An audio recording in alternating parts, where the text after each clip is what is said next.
আপনারা দেশে ইটা চল আছেন, কোনো পুরুষ মারা গেলে, মানুষ মারা গেলে মহিলা লাইন দলে দলে আখেরি দেখা দেখবার লাগে, শেষ দেখা। মহিলা হলে পুরুষে দেখবার লাগে, আসেনি সিস্টেম। মহিলা হলে খেলে দেখতা, সকলে দেখতে পারতাম না। যারা দুনিয়ায় থাকতে তার বিবাহ সম্পর্কটা, বৈবাহিক সম্পর্কটা হারাম ছিল, অবৈধ ছিল, তারা খালি দেখতে পারবা। মানে যারা তাই বিয়া করা হারাম আছিল দুনিয়ায় থাকতে, তারা দেখতে পারবা, ঠিক না? না সকলে দেখি তা ফুটে পাই উঠে দেখাই নাছেন, আপনি ক্ষতি রইবা, গুণাগার রইবা। এটা অনেক সময় খরচ, জানাজার বাদেও হই বাবা আমরা একটু তা দেখাও কা। জানাজা বাদে মুর্দার অনেক সময় লাশ চেহারা বিকৃত হয়ে যায়, এই কারণে দেখাইতা না, এবং দাফন করতে বিলম্ব হয়, দেখাইতা না, মকরুই কি তৈব। দাফনের বাদে দেখানিটা কি দেখো কা, মাথা নাই নিয়ত আলিম যাব বলি কেন, মানুষ সকল আছে হইকা কি তৈব। আমি যদি দলিল ছাড়া কথা হইতে তো অসুবিধা আছে না, নি মনে করুন মকরুইব, দেখাই না, আগে দেখাই না হোকা না বাদে, বা আগে দেখে যা দেখানির কাজ আগে সম্পন্ন করি। বুঝাইতে পারছি তো ইনশাআল্লাহ মাসলাটা। সূরা ইয়াসিন তেলাওয়াত করলে লাভ কি? লাভ হইল প্রতিটা হরফের বিনিময়ে আসমান থেকে দর্শন করি রহমতের ফিরিস্তা নাজিল হইবা। এই ব্যক্তির লাগি দোয়া করবা, এই মারা গেলে তার লাগি দোয়া করবা। এনকে যখন গোসল দইব ফিরিস্তা হলে গোসলও শরীক হয়ে যাইবা। কাফন পরিধান করানোর সময় ফিরিস্তা হল কাফনও শরীক হইবা। জানাজা পড়ানোর সময় ফিরিস্তা হল জানাজার নামাজও শরীক হইবা। জানাজার পথে যখন দাফন দেওয়ার লাগি দেওয়া হইব ফিরিস্তা হল পিছনে পিছনে যাইবা, দোয়া করতে করতে দাফনও শরীক হইবা। সুবহানাল্লাহ হোকা। ফিরিস্তা হল কিন্তু যাই না তা হইন, যাইনি না তা হইন, মাতুকাতে মানলোকে মাতুকা তা হইন, ফিরিস্তা হল তাকবা। ওই যে কবর যাওয়ার বাদে মুনকার নাকি ফিরিস্তা আইবা, এরা আমরা খবর জীবিত করবা, করবা না করতা না করবা। চেহারা দেখতেও হইবা, চেহারা দেখতেও হইবা, এর চেহারা সাক্ষী দে। এই তিনটা প্রশ্ন জবাব দিলাইতে পারবা। এনে প্রশ্ন কইলে এই সময় নষ্ট হইলে কোনো লাভ নাই। চলো তার খবর থেকে আমরা যাই। সুবহানাল্লাহ। এই আমলটা কোন আমল? এই আমলটা হইল যদি আমরা প্রতি রাত্রে সূরা মুলক তেলাওয়াত করি, 29 পারার পয়লা সূরা সূরাতুল মুলক হোকা, সূরাতুল মুলক বড় দামি সূরা। এই সূরা পড়লে প্রত্যেক রাতে যদি সূরা পড়েন কবরের আযাব মাফ হোকা। সুবহানাল্লাহ। শান্তিতে ঘুমাইতে পারবা, এক ঘুমে কিয়ামত হইবে। আওয়াজ দিয়ে হোকা সুবহানাল্লাহ। এক ঘুমে কিয়ামত হইতো আমরা চাইনি না, চাই না? তাইলে সূরা মুলক তেলাওয়াত করতে হইবা। কোরআন শরীফের 29 পারার পয়লা সূরাটা রাজি নি আপনারা? খারা খারা রাজি দেখি যাই, এক দুইজন ভাই হাত খান তুলুকা কষ্ট করে আইছি। হ্যাঁ ইয়া আল্লাহ, সকলে হাত তুলিছেন, আল্লাহ আমল করার তৌফিক দাও। আমিন। এখন আপনি কইতে পারেন হুজুর আমি তো তেলাওয়াত করতাম পারি না। সহজ পদ্ধতি হইল আপনার বাচ্চায় যদি পারেন, ঘরের পরিবারের কেউ যদি পারেন, তান খান্দাত বইয়া তেলাওয়াতটা শুনি লিবা, আপনিও সমান ফজিলত পাইবা। সুবহানাল্লাহ। হ্যাঁ যেমন ইমাম সাহেব যদি তেলাওয়াত করেন আমরা শুনি সব পাইতাম নাই না, খালি ইমাম সাহেব সকল সব ইমাম সাহেব। ওই যে তাই কর যে কোরআন শরীফ খতম করলে যে বলে পড়বা খালি তাই সব পাইবা, যে খতম পড়াইলা পাইতা না, মুদ্দ হলেও পাইতা না। এটা তো ইসালে সবর মাহফিল নেই। আজকেও আসলাম এক জায়গার আটপুর শাহ, এই শাহজালাল সাবর লোকে 360 আউলিয়ার অন্যতম এক আল্লাহর ওলি, আটকরের থানোর ইসালে সব আর মুদ্দা হল ইসালে সব। তো থানোর ইসালে সব মাহফিল আসলাম, বুখারী শরীফের খতমও আছে। তো যাই হোক, ওই যে শামসুদ্দিন বিহারী রহমত, থানোর নাম শামসুদ্দিন বিহারী রহমত। তো এই যে কোরআন শরীফের খতম হয়েছে, বুখারী শরীফের খতম হয়েছে, দালাইলুল খায়রাতুল খতমে ইউনুস হয়েছে, আরো অনেক কিছু হয়েছে, শিবলি সালাত, ওয়াজ নসিহত, বহুত কিছু হয়েছে। এটার সব কিতা আল্লাহর ওলির রূহ মোবারক যাইবনি না যাইতো না? আচ্ছা ফুলতলি সাবকুল্লার রূহ মোবারক আজকের এই মাহফিলের সব যাইবনি? আইছে আপনারা মুর্দা রূহের উপরে যাইবনি না যাইতো? যাইব, বিশ্বাস আছে তো? আরো যদি হোক আসেনি তো কোরআন শরীফ তেলাওয়াত করিয়া বলে মুর্দার রূহের মধ্যে বললে সব রেসানি করাইতো না, করলেও তারা ফাইতা না। ফাইবাকে যে ফল বা তাই ফাইবা।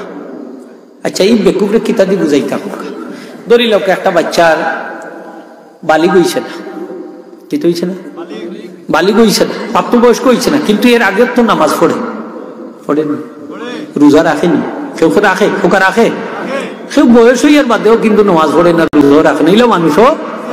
আচ্ছা আপনারা গাঁও তো নাও থাকতে পারে, কোনো কোনো এলাকাত আসেনি না নাই? মাত্রা নাই নিয়ম আসেনি না নাই? বয়স হওয়ার বাদেও কিন্তু নামাজ পড়ে না, রোজাও রাখে না, আসেনি না নাই? মুসলমান আছে। তো এই যে বাচ্চাটা বালিগ হওয়ার আগে নামাজ পড়লো, রোজা রাখলো, কোরআন তেলাওয়াত করলো, বাবালা কাজ করলো, তার তো সবর দরকার নাই, সবটা গেল কেমনি দিয়ে বলে এটা সব বেকার। বেকার এই সবগুলা অটোমেটিক ভাবে তার মা বাপের রুহের মধ্যে, তার মা বাপের আমল নামা তাল্লাই এড করে দিল। মা বাপে ভাইবানি না ভাইতা নাই কিলা ভাইবা বলে মা বাপে ভাইবা ও কারণে যে মা বাপের উত্তম উপার্জন হইল তার সন্তান। হ্যাঁ মা বাপে ভাইবা ফাইবা নানি রবি সাহেব আপনারা খোকা ফাইবা তো ফাইবা সবগুলা বেকার হয়ে যাব। কোরআন তেলাওয়াত কইরা সব রেসানি করা যায়, মানুষে খাবার খাবাইও সব রেসানি করা যায়, দান সৎকা কইরেও সব রেসানি করা যায়। সবগুলার সব আমরা মুর্দকলে ফাইবা। এটার নাম হইল ইসালে সব। খোকা এটার নাম ইসালে সব। কোরআন শরীফ পড়েন যান, তেলাওয়াত করেন যান।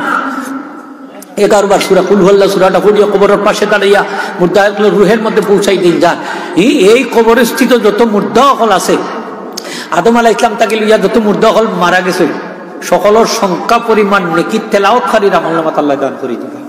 আর কবরস্থিত যত মুর্দা হল আছেন সবটা আল্লাহ মাফ করে দিলেন। একটা আবার দেখুন না, সুবহানাল্লাহ। সহজ আমল নাই, সহজ নাই হোকা। হ্যাঁ 11 বার পারবা তো ইনশাআল্লাহ। দেখুন তেলাওয়াত করেন যান। আলহামদুলিল্লাহ, আলহাকুমুত তাকাসুর, এর মধ্যে ফালাক নাস কুলিয়া ইউল কাফিরুন তাফরিয়া মুদাররুর পৌঁছাই দিন জানা আয়াতুল কুরসি।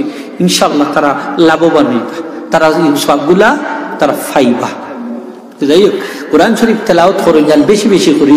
যতই বেশি পড়বা তত আমরা লাভ। দিলের মরিচিকা দূর হইব, অন্ধকার হইবা আলোকিত হইব, নূরে নুরানি হইব। কোরআন শরীফ লইয়া যদি মারা যায় তাইলে এই কোরআন শরীফে আপনারে হইব যে ভাই মুনকার নেকিরের সওয়ালের জবাব দিলাইলে আপনার আর কোনো অসুবিধা নাই, আমি আপনার লগে তাকবু একবারে জান্নাত পর্যন্ত নিয়ে আপনারে পৌঁছাই দেব। সুন্দর যুবকের আকৃতিতে কোরআন শরীফ হইয়া আপনার সামনে হাজির হইব। হাদিস শরীফ আছে, লম্বা হাদিস আর হওয়ার দরকার নাই। তো কিয়ামতের দিন আপনার বাচ্চা হাবিব সাহেব, আলিম সাহেব, কারি সাহেব, বা আপনার বাচ্চা কোরআন তেলাওয়াত খালি ধরি লেখা বেশি বেশি করে কোরআন তেলাওয়াত করে, কিয়ামতের দিন তার মা বাপরে আল্লাহ নূরের পোশাক পরিধান করাইবা, মাথার মাঝে নূরের তাজ পরিধান করাইবা। দুনিয়ার সূর্যের আলোক থেকে তার আলো হইব আরো বেশি। ময়দানে মাশরের সমস্ত মানুষ তাদের মা বাপের দিকে খালি তাকাই থাকবা, তার পোশাক গুলা খালি চিকচিক ঝিকঝিক করতে থাকবো। আল্লাহ পাকের দরবারে আর সবার রব্বুল আলামিন এরা দুনিয়ায় থাকতে কি আমল করছে, এই মর্তবা লাভ করছেন। আল্লাহ কইবা এরা দুনিয়ায় থাকতে তারা সন্তানদের কোরআন শরীফ শিক্ষা দিছেন, এই কারণে এই মর্তবার অধিকারী হইছ। বাচ্চারে কোরআন শরীফ শিক্ষা দিলে মা বাবার লাভ হইব নি? মাত্রা নাই নি। আচ্ছা দুনিয়ায় লাভ হইব নি? লাভ হইতো নাই। দুনিয়ায় যদি সূরা ওয়াকিয়া পড়ে মাগরিবের বাদে খালি ধন সম্পদ খালি আইতে থাকবো, খালি আইতে থাকবো। সূরা ইয়াসিন যদি পড়ে বরকত হইতো না? সূরা আর রহমান পড়ে হইব নি? আপনার গরুর মাঝে রহমতের ফিরিস্তা নাজিল হইছে। যে জায়গা তেলাওয়াত হইব ওই জায়গা রহমত নাজিল হইব, আর যে জায়গা আল্লাহর রহমত নাজিল ওই জায়গা বরকতি জায়গায় পরিণত হয়ে যাব। আর বরকতি জায়গা দোয়া করলে লোকে লোকে দোয়া কবুল হইছে। এর লাগি তো কোরআন শরীফের কত পড়াই মসজিদের ভিতরে, এখানে এখানেও কোরআন তেলাওয়াত হইলে দুনিয়ার মধ্যে শ্রেষ্ঠ জায়গা আল্লাহর গরু মসজিদ, এখানে রহমত নাজিল হইব। আর বরকতি জায়গায় পরিণত দোয়া করলে দোয়া তাড়াতাড়ি কবুল হইছে। এর লাগি তো আল্লাহর ওলি হল মাজারের খান্দার যে দোয়া করুন, বাংলিয়া দোয়া করুন যান। অনেক তো আছে মাজার থেকে আপনার দূরে সরাই দিত সা হিনে গিয়ে দোয়া করতে, এখানে দোয়া করতে তো ওবাইদি করতে হয়, অন্য আইয়া হয়নি না হয় না। নবীজি রোজা আতরের পাশেও দাঁড়াইয়া দোয়া করতে দেয় না বাবাই এখন হয় ওবাইদি দোয়া করো, কাবা ওবাইদি, কাবা ওবাইদি উইলা করে কি তৈল বুঝলেন, কাবা আল্লাহ বলেও দোয়া করতে দেয় না। আমি একদিন দোয়া হাত তুলি ইসলাম, আমার দৌড়িয়া দুই হাত দৌড়িয়া একবারে দরজার বাড়া লইয়া যাচ্ছে। তো আমি বললাম জিকাইলাম ভাই অসুবিধাটা কোন জায়গা? হয় না এদিকে কি দোয়া কাবা, এদিকে কাবা দিকে তো আমি কইলাম যে আল্লাহ রসুল তো ইয়ান্না ওয়া হাইয়ুন ফি কাবারিহি ওয়া হুয়া ইউবসিরু ওয়া ইয়াসমাউ, নবীজি তো জীবিত, দেখরা আমরা রে, দেখরা। তাইলে নবীজির তো সামনে রেখে আমি দোয়া করতাম পারি? তখন আমার লোকে অনেক তর্ক করছে, 45 মিনিট আমারে বুঝাইতে পারছেন আল্লাহর রহমতে, তার মুখে দিয়ে ফেনে একেবারে আইছে আলহামদুলিল্লাহ হোক, বুঝাইতে পারছে না। যাই হোক, আমার নবীজির রোজা আতরের পাশে দাঁড়াই আমরা নবীজি রোজা শরীফের সামনে যে দোয়া করতাম পারি, কারণ আমার নবীজি কাবারও কিবলা, সুবহানাল্লাহ হোক, কিবলারও কিবলা, কাবারও কিবলা। নবীজির সামনে রেখা বা যে কোনো মুর্দার কবরের সামনে রেখে আপনি দোয়া করতে পারেন, অসুবিধা নাই। হাজিরিন ইকরাম, 3টা ব্যবসা বিনা পুঁজির ব্যবসা, 3টা ব্যবসা তেমন প্রফিট লাগে না। একটা হইল কোরআন শরীফ তেলাওয়াত হোক 1 নম্বর, একটা আওয়াজ আমার ওয়াজ শেষ হোক, জুড়ে কোরআন শরীফ তেলাওয়াত আমরা করতাম নি, জুড়ে কইতেই